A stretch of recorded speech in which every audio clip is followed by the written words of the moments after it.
ওয়ালিল্লাহি মা ফিস সামাওয়াতি ওয়া মা ফিল আরদ লিয়াজজিয়াল্লাযীনা আসাউ বিমা আমিলু ওয়া ইয়াজজিয়াল্লাযীনা আহসানু বিল হুসনা সাদাকাল্লাহ আমানতু বিল্লাহ। আল্লাহ পাকের মেহেরবানি, আমরা কিছু মুসলিম ভাই এই ব্যবসা প্রতিষ্ঠানে একত্রিত হয়েছি। প্রতিষ্ঠানের আয় রোজগারে বরকতের জন্য আল্লাহ তাআলার কাছে দোয়া করার উদ্দেশ্যে।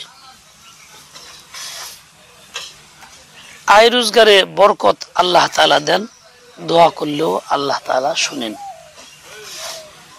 আল্লাহর ক্ষমতা অসীম, যেখানে আমাদের চিন্তাও যায় না সেখানে আল্লাহর ক্ষমতা। আল্লাহ বলছেন ওয়ালিল্লাহি মা ফিস সামাওয়াতি ওয়া মা ফিল আরদ, আসমান জমিন সবকিছুর মালিকানা আল্লাহ তাআলার। কাজে আসমানের জমিনের যত ফয়সালা সবকিছু আল্লাহ পাকের ফয়সালা।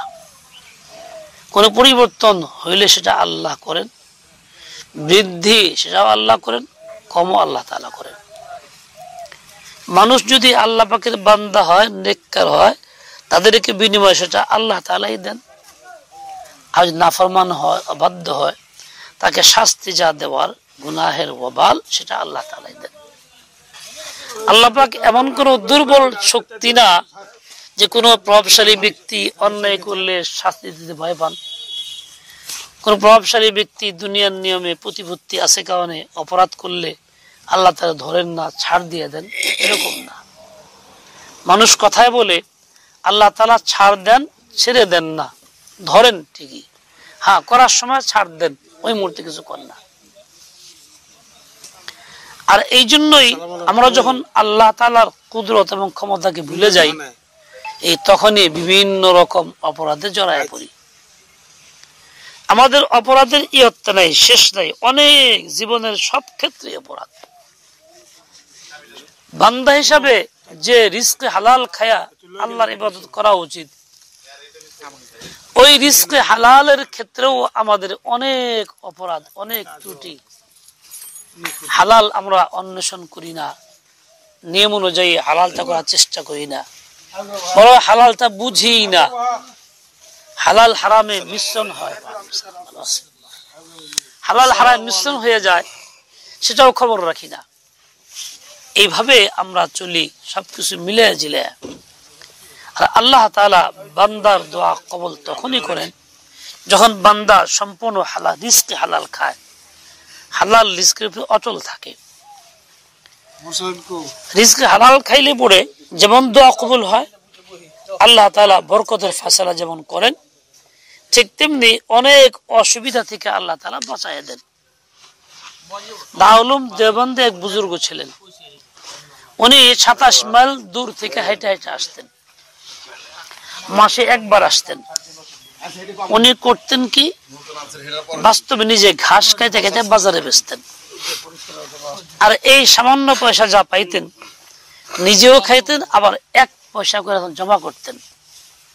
এক মাসে 30 পয়সা 29 পয়সা যা হইতো, এটা নিয়ে দারুল উলুম দেওবন্দ মাদ্রাসায় যাইতেন। আর ওই মাদ্রাসার যত বড় বড় মুরব্বী বুজুর্গ আছে, আলেম উস্তাদ, সবাইকে দাওয়াত করতেন, দাওয়াত করে একটা খানা পাকায় খাওয়াইতেন। এখন এই 29-30 পয়সা তেমন কি হইতো, তারপরও সব উস্তাদ যারা, কাসিম নানতুবি রহমাতুল্লাহ আলাইহি, হযরত মাদানী রহমাতুল্লাহ আলাইহি, যত বড় আকাবের সবাই অপেক্ষা থাকতেন ওই দিনটার। কেন অপেক্ষা করতেন? ওরা বলতেন যে আসলে এই বুজুর্গের এই সামান্য একটা খানার মধ্যে যেই পরিমাণ নূর পয়দা হয়, এই নূর অন্য কোনো খানার মধ্যে পয়দা হয় না। ওরা খানাটা খাইলে মাসভর নূর থাকে, সকল কাজে বরকত হয়, আল্লাহ তাআলার প্রতি আগ্রহ বাড়ে, আল্লাহ তাআলা জিকির করতে মনে চায়, ইবাদত করতে মনে চায়, দোয়া করতে মনে চায়, কান্নাকাটি করতে মনে চায়, কিতাবাদি খুব ভালো করে পড়ানো যায়। এই জন্য অপেক্ষায় থাকি উনি কবে আসবেন। কারণ কি, বলে ইনার খানাটা ছিল পরিপূর্ণ হালাল, নিজে গায়ে পরিশ্রম করে ঘাস কাইটা বাজারে বেচতেন, আর সেটা দিয়া নিজেও খাইতেন, সামান্য রেখা ওনারা খাওয়াইতেন। এই যে লোকটা 27 মাইল দূর থেকে হাইটা হাইটা আসতো, আমরা তো 7 মাইলের চিন্তা করলেই আমাদের গায়ে জ্বর এসে যাবো। এই যে আসতেন আবার 7 মাইল হাইটা যাইতেন, কেমনি পারতেন? গায়ে শক্তি খুব বেশি ছিল তা না, এটা হলো হালালের বরকত হইতো, রিজকে হালালের বরকত হইতো। রিজকে হালাল না থাকলে খানা অনেক মিলে বাহ্যিক স্বাস্থ্য খুব ভালো দেখা যায়, কিন্তু মনেও বল থাকে না, শরীরেও এরকম কোনো শক্তি থাকে না। এই জন্য ইবাদতের মধ্যে গেলে হাজার স্বাস্থ্য নিয়ে হইল আর দাঁড়াইতে মনে চায় না, তারাবিতে দাঁড়ায় থাকতে পারি না, তাহাজ্জুদের মধ্যে দাঁড়ায় থাকতে পারি না, 1-2 পারা কোরআন পড়তে পারি না, 1 পৃষ্ঠা পড়তে পারি না, হিম্মতই হয় না। আর যখন রিজকে হালাল থাকে, নূর পয়দা হয়, তখন ওই রকম হিম্মত হয়। কিসের কারণে? শক্তি বেশি গায় সেই জন্য না, এটা হলো হালালের বরকত এবং তার নূরের কারণে। হযরতে জাকারিয়া সাহেব সহিহুল হাদিস রাহমাতুল্লাহ আলাইহি, যিনি ফাজাইলে আমল কিতাবটা লিখছেন, শেষ বয়সে অবস্থায় হয়েছিল, চলতে পারতেন না, উঠতে পারতেন না, তো মানুষের ধৈর্য উঠাই দেওয়া লাগতো। কিন্তু এমনি অপারগ, উঠতে পারতেছে না, ধৈর্য যদি নামাজে খেলা করে যেত, নামাজ পড়তেছে আধা ঘন্টা, 1 ঘন্টা দাঁড়ায় থাকতেছে। তো মানুষ বলল, এটা আবার কেমন হলো, চলতে পারেন না, উঠতে পারেন না? মিয়া, যখন দাঁড়ায় যায় তো আল্লাহ তাআলা সে শক্তি দিয়ে দেন গায়ের ভিতরে। কেন হয়েছে এটা? আসলে দিলের শক্তি, রুহের শক্তি, হালালের কারণে যে নূর পয়দা হয়েছে সেই জন্য। আমার আপনার শক্তি তার চেয়ে বেশি হলো, আমরা তা 5 মিনিটও পারতেছি না। তা একটা হালাল আল্লাহ পাকের হুকুম, এটা ইনকাম করা ফরজ, আর এর মধ্যে নূর এত বেশি, ফায়দা এত বেশি। এই জন্যই হালাল যারা খায় তাদের এই বিভিন্ন সমস্যা, রোগ ব্যাধিও কম হয়, অনেক কম হয়। আর হালাল না খেলে অনেক বেশি বেড়ে যায়। আজকে পুরো সমাজটাই আক্রান্ত, কেউ কোনো দিক থেকে হারামে আছে, কেউ একদিক থেকে আছে, কেউ আরেক দিক থেকে আছে, জড়ায় জড়ায় রয়েছি। একেবারে খালেস নিরেট হালালের মধ্যে আমরা খুব কম লোকে আছি, কেউ বুঝা কে না বুঝা, এই অবস্থায় চলতেছি, যার জন্য এই বরকত হইতেছে না। তো আমরা এই যে একটা শিক্ষা প্রতিষ্ঠানে আসছি, ব্যবসা প্রতিষ্ঠানে, এখান থেকে ইচ্ছা করলে হালাল ইনকাম যেমন করা যায়, একটু গাফলত করলে হারামটাও করা যায়। আমরা যেন শতভাগ চেষ্টা করি যে কিভাবে হালাল হয়। প্রয়োজনে আমার কিছু আয় কম হোক, লাভ কিছু কম হোক, আমি হয়তো পুঁজিপতি না হই, ডাল ভাতের ব্যবস্থা আল্লাহ করে দিলেই হইল। আমি যদি এরকম চিন্তা করি, তাহলে ইচ্ছা করলে এখান থেকেও সম্ভব। যদিও অনেক কাজ আমাদের সম্পর্কিত এমন যেগুলির মধ্যে হারাম আছে, কিন্তু আমি ইচ্ছা করলে তাও পারবো। যে কাজ মানুষ পারে না, ওই কাজের হুকুম আল্লাহ পাক দেয় না। কিয়ামত পর্যন্ত এই হুকুম বহাল, হালাল কামাই করো। কোরআনে পাকে আছে, কুলু মিনাত তাইয়্যিবাতি ওয়া'মালু সালিহা, হালাল খাবার খাও, এরপরে নেক আমল করো। এই হুকুমটা কিয়ামত পর্যন্ত বহাল, কখনো রহিত হয় নাই, হবেও না। তার মানে কিয়ামত পর্যন্তই মানুষ চাইলে আল্লাহ পাক তার সুযোগ করে দিবেন, সে হালাল খেয়া চলতে পারবো, সে হালাল ইনকামও করতে পারবো। বাধা আসবো, কষ্ট হবে, কষ্টের মধ্যেও পথ খোলা আছে, কিন্তু শুধু আমাদের হিম্মতটা দরকার, সদিচ্ছাটা দরকার। হিম্মত সদিচ্ছা থাকলে আল্লাহ পাক দিয়ে দেন। আর হারাম যদি কিছু করতে যাই, তাহলে একে তো ইনকাম হারাম, তার সাথে আল্লাহ নাফরমানি, তার সাথে বান্দার প্রতি জুলুম, কোন না কোন জুলুম হবে।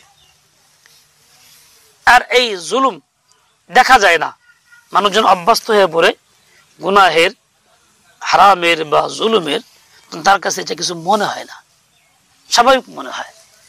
যে লোকটা 2-4-5টা খুন করে ফেলাইছে, আল্লাহ হেফাজত করে সবাই, এই লোকটা খুন করা কোনো ব্যাপারই না, খুব সহজ মনে হয়। যেটা একবার লজ্জা ভাঙ্গে হারাম কাম করে ফেলাইছে, চরিত্র নষ্ট করে ফেলাইছে, তার কাছে চরিত্র নষ্ট করা কোনো ব্যাপারই না, অভ্যাস হয়ে গেছে, তার লজ্জা ভেঙে গেছে গা। আর যে লোকটা অপরাধ জীবনেও করে, তার কাছে বড় কঠিন, মন সাক্ষী দিবে না, হিম্মত হবে না, আগে বাড়বে না, বাধা আসবে, চক্ষু লজ্জা আসবে, নানান প্রশ্ন মনে ভিতরে, আরে এটা কেমনি কি হবে, উপায়টা কি হবে, জবটা কেমনি দিব। আর একবার যখনই করে ফেলাইছে, তখন আগে থেকে প্রশ্ন আসে না।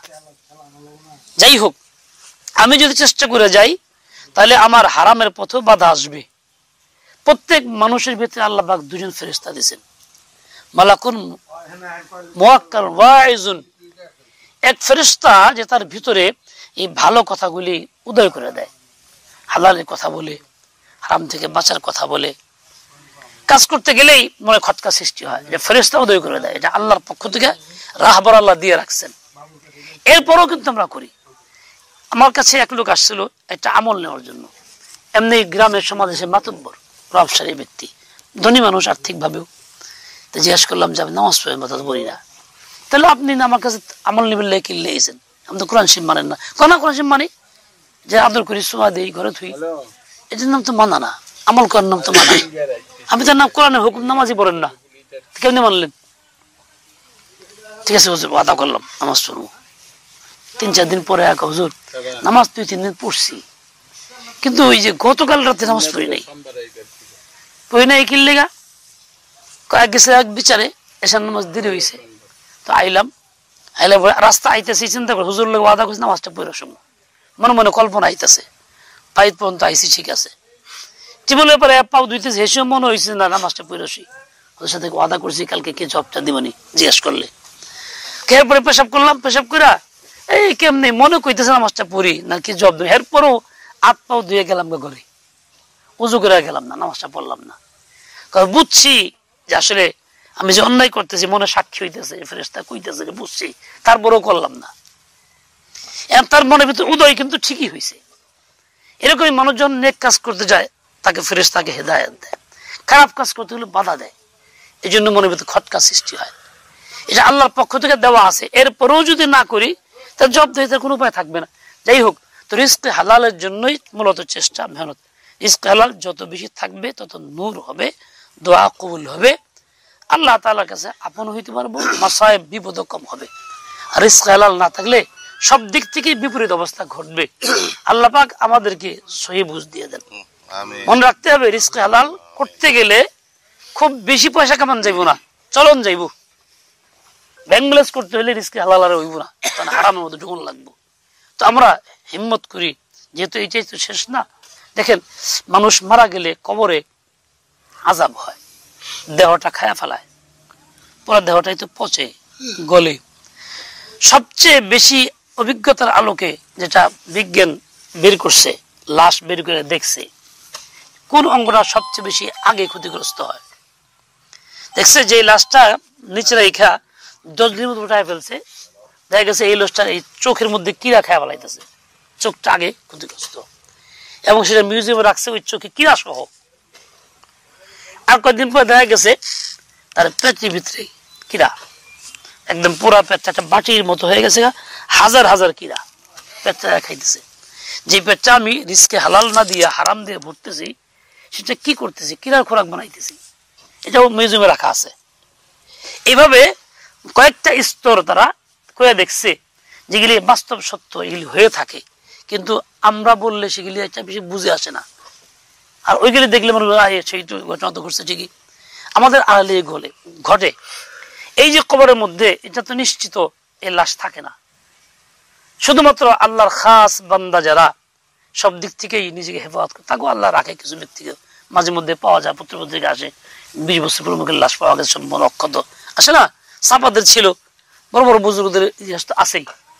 হাদিসের মধ্যে ঘটনা আছে জাবির ইবনে আব্দুল্লাহ, যে ওরা 46 বছর পরে ওঠানো হয়েছে, সেম যা আছে তাই আছে, কল ভেঙে গেছে, বৃষ্টি পানি ঢুকছে, যা হাদিসের মধ্যে বুখারীতেও আছে। এরকম অনেক ঘটনাগুলি আসে। আজকে আমার আপনার অবস্থা, আমি যদি চাই যে আমার এই পুরা দেহটাই কিরার খোরাক হয়ে যাক গা, তাহলে আমি যেমন তাই খাই। আর যদি চাই যে না আমি একটু বেঁচে যাবার চাই, আল্লাহর রহমত থাকবার চাইতেছি, তাহলে আমি একটু কষ্ট করা লাগবে। আমি যার জন্য কষ্ট করব না, সে তো করে খোরাক হয়েই যাবে, এরকম না হয়ে যায়। তো যাই হোক, তো রিস্কে হালালের জন্য চেষ্টা যেন করি। এখন কোনটা হালাল কোনটা হারাম তারতম্য হয়তো হয় না, সেই জন্য আশেপাশে যোগ্য আলেমকে জিজ্ঞাসা করে যাবে, এই কাজটা এভাবে করতে চাইতেছি, এভাবে করলে হালাল হবে কিনা, এভাবে করলে হারাম হইতেছে কিনা। উনি হয়তো এই বিষয়টা নিঃসন্দেহ করে দিলেন, তারপর আমি করলাম। সব বিষয়ে আমার এলেম নাই, আমি জানবো না হয়তো বা। এভাবে যদি আমি পরামর্শ করে চলতে পারি, তাহলে আশা করা যায় যে আল্লাহ তাআলা দিবেন। তো বলছিলাম, হারামের মধ্যে জুলুম হয়। আর দেখেন, 2টা গুনাহ এমন, যে 2টা গুনার শাস্তি আল্লাহ দুনিয়াতে নগদ দিবেনি, এটা ছাড় নাই। তার একটা হলো মাতা পিতার অবাধ্যতা, তার কষ্ট দেওয়ার অপরাধ, এটার শাস্তি দুনিয়াতে হবেই, মৃত্যুর আগেই, যা আল্লাহ নবী কসম দিয়ে বলছেন, এটা ছাড় নাই, হবেই। আচ্ছা জুলুম, জুলুম যে করে তার শাস্তি দুনিয়াতে নগদ হবে। আমাদের পৃথিবীতে সবচেয়ে বড় জালেম হিসেবে পরিচিত লাভ করছে কারা? হাজ্জাজ ইবনে ইউসুফ। মুসলমান, আমল করতো, নামাজ পড়তো, হজ করছে, বহুবার উমরা করছে, কিন্তু জুলুম করতো খুব বেশি, মারধর করতো, খুন করতো, বহু মানুষকে খুন করছে, অনেক সাহাবীকে, অনেক তাবিকে খুন করছে। সে তো প্রতি রাত্রে তাহাজ্জুদে 10 পারা কোরআন পড়তো, আমল এত ছিল। যে আমল থাকলে কি হবে, আসল কাজ ছিল তার জুলুম। এরপরে অনেক বড় বড় কাজ করছে, রাফেজদেরকে ধ্বংস করছে, কোরআনে পাকে যে আজকে যত জের জবর নুক্তা সব উনি লাগাইছে, যার কারণে সারা উম্মত, সারা বিশ্বের সবাই উপকৃত হইতেছে। কাজ করছে অনেক ভালো, কিন্তু জুলুম করছে। ফল কি? 2 আযাব আল্লাহ তাআলা দিয়েছেন নগদ দুনিয়াতে। 2টা আযাব নগদ দুনিয়াতে আল্লাহ তাআলা দিয়েছেন। একটা হলো ঠান্ডা এত বেশি পরিমাণ তাকে আল্লাহ দিয়েছেন, বলছেন যে একদম আগুন দিয়ে, এইরকম পশমের সঙ্গে আগুন লাগাইয়া পশম পুড়ে যায় অবস্থা, এইখানে দিলেও কাঁপতে থাকতো। এটা হলো আল্লাহর আযাব, জুলমের শাস্তি দুনিয়াতে। আজের ভিতরে ক্যান্সারের পছন্দের সব কিরা ধরে গেছিল ভিতরে। তখনকার হাকিমরা যা চিকন সুতার মধ্যে গোশতের টুকরা বাইন্দা কইছে গিলা ফেলান। তখন তো আধুনিক ফারাসের সিস্টেম ছিল না, তো গিলছে। আস্তে আস্তে কিছু বেটারা বের করছে, পুরো গোশতটা কিরায় ভরে গেছে, তারপরে ভিতরে কিরা ভরে গেছিল। এটা হলো এই জুলমের শাস্তি। আমল তো কম করে নাই। এই জন্য ভাই, জুলুম যদি আমার দ্বারা হয়, যে প্রকৃতিরই হোক, আল্লাহ তাআলা এটা বরদাস্ত করেন না। ইন্নাহু লা ইউহিব্বুয যালিমিন। প্রত্যেকেই নিজ ব্যক্তি জীবনে নিজেকে নিয়ে চিন্তা করি, চিন্তা করে ওইভাবে আল্লাহ সন্তুষ্টির পথে জুলুম মুক্ত, হারাম মুক্ত ইনকাম কইরা আল্লাহর কাছে যাওয়ার চেষ্টা করি। আল্লাহ পাক তৌফিক দেন। এই প্রতিষ্ঠানকে আমাদের এই রিজক হালালের ওসিলা বানায়া দেন। সাল্লাল্লাহু আলা নবিয়িল উম্মি। আল্লাহুম্মা সাল্লি আলা সাইয়্যিদিনা মাওলানা মুহাম্মদ ওয়া আলা আলি সাইয়্যিদিনা মাওলানা মুহাম্মদ ওয়া বারিক ওয়া সাল্লিম। আল্লাহ আমাদের মাফ করে দেন, আমলনামা সাফ করে দেন, হিম্মতে আলিয়া পয়দা করে দেন, দর্দে ভরা দিল পয়দা করে দেন। ইয়া আল্লাহ আমাদের দিলকে আপনার হুকুম মানার যোগ্যতা দিয়ে তৈরি করে দেন, আমাদের জন্য পাথেয় বানায় দেন, কথাগুলি দিলে লাগাইয়া দেন। ও আল্লাহ রিজকে হালাল আমাদের সবাইকে নসিব করেন। কেউ ইচ্ছা নিশ্চয় ভুল ক্রমে হারাম করলেও তার থেকে বাঁচায় দেন, তাম্বিহ করে দেন, মনোবিত উদয় দিয়ে করায় দেন, ফেরেশতা দিয়া আল্লাহ তাম সতর্ক করায় দেন। ইয়া আল্লাহ বুঝা শুনা ভালোটাই করার তৌফিক দেন। ইয়া আল্লাহ এই প্রতিষ্ঠানকে আপনি রিজকে হালালের ওসিলা বানায়া দেন। আল্লাহ মালিক পক্ষ, শ্রমিক পক্ষ উভয়কে এর থেকে রিজকে হালাল নসিব করেন। ইয়া আল্লাহ সব আপদ বিপদ থেকে হেফাজত করেন। ইয়া আল্লাহ আপনি মেহেরবানি করে, দয়া করে নিজ কুদরতের রহমতকে আগায় নেন। ইয়া আল্লাহ আমরা তো হাজারো ভুলভ্রান্তি করতেছি, ইয়া আল্লাহ শয়তানের ধোঁকা ইচ্ছা করে ফেলতেছি। ইয়া আল্লাহ সত্যিও তো আপনার রহমতের আশাবাদী, আপনি তো আরহামুর রাহিমিন, নিশ্চয়ই আপনি ওদের মাহরুম করবেন না এই আশা রাখি, ইয়াকিন রাখি, আমাদেরকে মাহরুম করেন না। দয়া করে দোয়া কবুল করেন, জরুরত পুরা করে দেন, রহমত নাজিল করেন। ইয়া আল্লাহ আইন্দা জিন্দেগির সকল নেক দোয়া কবুল করেন, আপনার খাঁটি বান্দাবান্দি আমাদেরকে বানায় নেন। ইয়া আল্লাহ সব রকম জাহিরি বাতিনি ফিতনা ফাসাদ থেকে, হিংসুকের হিংসা থেকে, সব রকম কুদৃষ্টি থেকে হেফাজত করেন। ওয়া সাল্লাল্লাহু তাআলা আলা নবিয়িল উম্মি। আল্লাহ বারিক লানা ফিহা, আল্লাহ বারিক লানা ফিহা, আল্লাহ বারিক লানা ফিহা বিরহমাতিকা ইয়া আরহামার রাহিমিন। ওয়া সাল্লাল্লাহু আলা নবিয়িল উম্মি। আসসালামু আলাইকুম।